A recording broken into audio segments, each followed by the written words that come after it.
Sa Lunes, ika-27 ng Hunyo ay nakatakdang lumipad paalis ng Hong Kong si Consul Charles Makaspak pagkatapos ng 6 na taon na tapat na paglilingkod. Babaunin daw niya ang magagandang alaala ng kauna-unahang overseas posting niya bilang isang sugo ng pamahalaan. Dadalhin din niya ang pinakamagandang aral na natutunan niya sa Hong Kong, ang makisama sa iba-ibang klase ng tao. So talagang iba-iba yung disposisyon, iba-iba yung temperamento. So kailangan lahat to matutunan na siguro sa salitang kalye i-dribble ng maayos para maganda ang maging working relationship namin. Hindi naging madali ang mga unang buwan ng paglilingkod ni Consul Chuck sa Hong Kong. Tandang-tanda pa niya na mahigit 1 buwan mula nang madestino siya rito ay nangyari ang hindi inaasahan. Nagkaroon ng hostage-taking sa Luneta at 8 taga-Hong Kong ang sinawing palad na masawi. Siguro challenging na later on, naging rewarding. Siyempre, mahirap pa rin talunin siyempre yung August 23 na hostage taking dito. Go back to that. Bagong dating pa lang ako dito noon. So nung finally talagang naging puspusan na yung negosasyon sa pamamagitan ng dalawang pamahalaan ng Pilipinas at ng Hong Kong at naayos nila yon pagkatapos ng halos 4 na taon. Yun yung naging parang ay salamat. Sa kabila nito ay patuloy na nagampanan ni Consul Chuck ang mga responsibilidad na inatang sa kanya. Mula sa pagiging pinuno ng cultural section ay nalipat siya sa Assistance to Nationals na siyang marahil pinakamahirap na trabaho sa konsulado. Dito ay napagtanto niya na ang pinakamalaking problema na kinakaharap ng mga Pilipino sa Hong Kong ay ang utangan. Hanggang ngayon ay parang hirap pa rin daw ang marami na umiwas sa utang. Well, multi-pronged approach yung kailangan. Iba-ibang avenues yung kailangan nating i-approach. Pero ang pinaka-importante pa rin, yung disiplina pa rin talaga dapat ng mga kababayan natin. Kailangan nating mapatibay ng tuluyan. Maski na may mga temptasyon dyan sa paligid, maski na sabihin na nating napakadali ng access ng pera dito sa Hong Kong.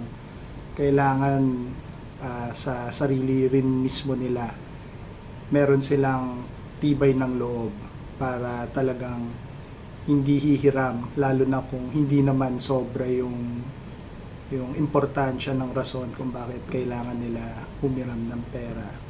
Sa huling taon ng kanyang pagsisilbi sa Hong Kong ay nalipat si Consul Chuck sa Passport and Economic Unit ng konsulado. Sa kabila nito, nanatili siyang malapit sa mga lider ng komunidad dahilan para patuloy siyang maimbitahan sa kanilang mga pagtitipon. Sinamantala niya ang mga huling linggo niya sa Hong Kong para magpaalam sa mga taong naging kaibigan niya sa mga nagdaang taon. Karamihan sa kanila ay nagpahayag ng pagkalungkot sa napipintong pag-alis ni Consul Chuck. Ang pamamaalam ay hindi katapusan.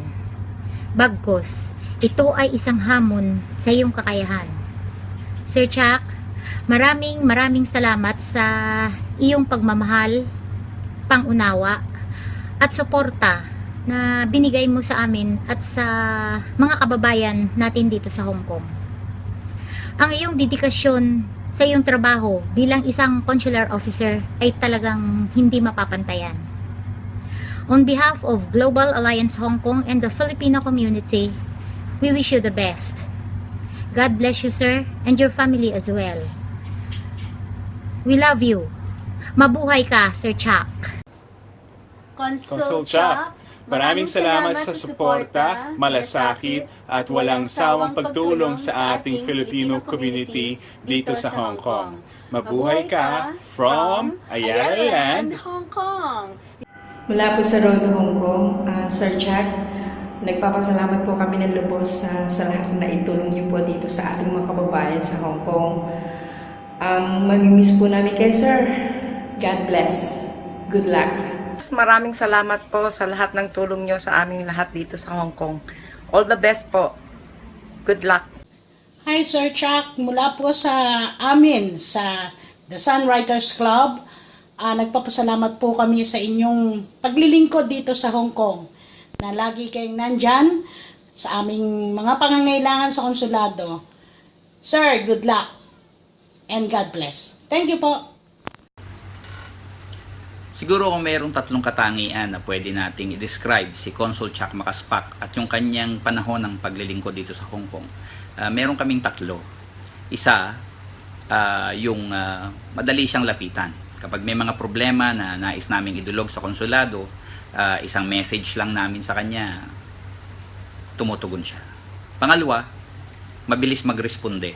Mahalaga ito dahil sa kalagayan ng mga kababayan natin na kadalasan ay nasa bingit ng panganib o kaya ay may nakaambang pang-aabuso, at napakahalaga ng mabilis na pagtugon at pagresponde mula sa mga taong nasa otoridad.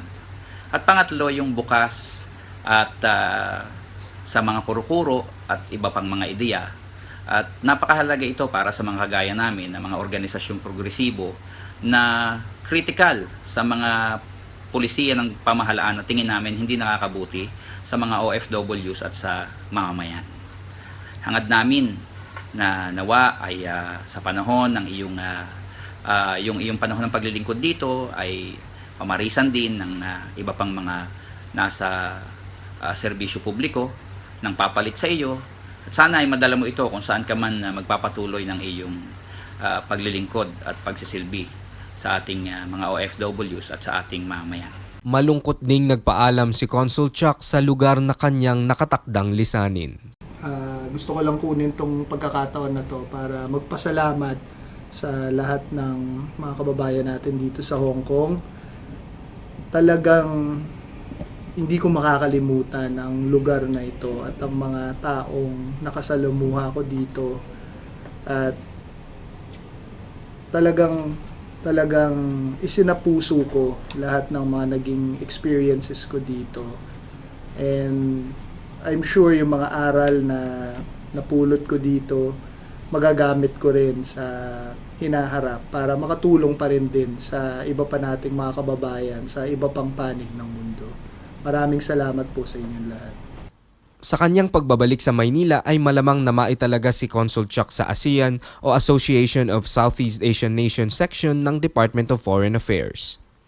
Para sa kanya, ito ay isang bagong hamon, lalo't nakatakdang ganapin muli sa Pilipinas sa susunod na taon ang ASEAN Summit. Ngunit alam niya, malaki ang maitutulong ng mga karanasan niya sa Hong Kong para maharap ng buong loob ang anumang pagsubok na darating pa.